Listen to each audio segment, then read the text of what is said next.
اسی طریقہ سے ایک زمیندار جو ہے وہ اپنی فصل سے جڑی بوٹیاں تلف کرتا ہے، اور وہ سنڈیاں ٹڈیاں وہ جو فصل کو برباد کرتی ہیں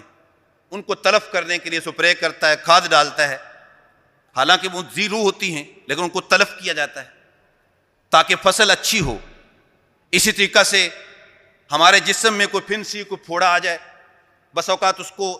آپریٹ کرنا پڑتا ہے، نکالنا پڑتا ہے جسم سے، حالانکہ جسم کا حصہ پھر بھی نکال رہے ہیں، وہ ایک ناسور ہے تاکہ باقی جسم ٹھیک ہو جائے۔ اسی طریقہ سے معاشرے میں جو بد اخلاقی ہے، جو جرائم ہیں، جو برائیاں ہیں، ان کو اپنی جگہ پہ چھوڑنا نہیں چاہیے، ان کی بھی اصلاح کرنی چاہیے۔ یہ ہمارے اللہ کا حکم ہے، یہ ہمارے نبی صلی اللہ تعالی وسلم کا حکم ہے، یہ ان کا طریقہ ہے کہ آپ معاشرے کی اصلاح کریں۔ اور اگر میں کہوں کہ میں تو نمازی ہوں، بس ٹھیک ہے، کوئی پڑھے نہ پڑھے مجھے کیا ہے، میں کہتا ہوں جی میں تو جھوٹ نہیں بولتا، کوئی بولے یا نہ بولے مجھے کیا لگے،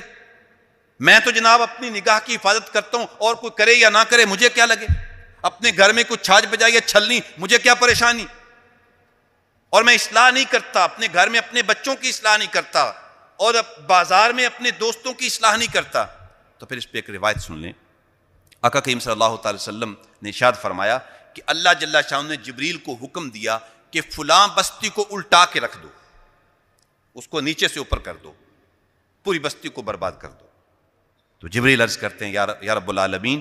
اس بستی میں تیرا ایک بندہ ایسا نیک بندہ بھی ہے جس نے آنکھ جھپکنے کے برابر بھی کبھی تیری نافرمانی نہیں کی، ہمیشہ تیری عبادت میں رہتا ہے، ریاضت میں رہتا ہے، ہمیشہ وہ نیکی کے 24 گھنٹے نیکی کے کاموں میں رہتا ہے، تو مالک اس بستی میں وہ بندہ بھی تو موجود ہے۔ تو آقا کریم صلی اللہ تعالی وسلم نے ارشاد فرمایا کہ اس کے سمیت ہی بستی کو الٹاؤ، اس لیے کہ اس کے سامنے لوگ برائیاں کرتے ہیں، اس کے سامنے معاشرے کے اندر بگاڑ ہے، اس کے سامنے معاشرے کے اندر وہ برائیاں پھیلی ہوئی ہیں، لیکن برائیوں کو دیکھ کر اس کے چہرے پہ کبھی تیوری بھی نہیں آئی، اس کو کبھی غصہ بھی نہیں آیا، اس کے چہرے میں کبھی اس کا رنگ بھی سرخ نہیں ہوا برائیوں کو دیکھ کے، مجھے اس کی عبادتوں کی کوئی ضرورت نہیں ہے، اس کے سمیت ہی بستی کو الٹا کے رکھ دو۔ تو آپ اندازہ لگائیں کہ معاشرے میں اصلاح نہ کرنے کی وجہ سے کس قدر اللہ کی ناراضگی ہوتی ہے، کس قدر اللہ تعالیٰ جل شانہ ہم سے ناراض ہوتا ہے۔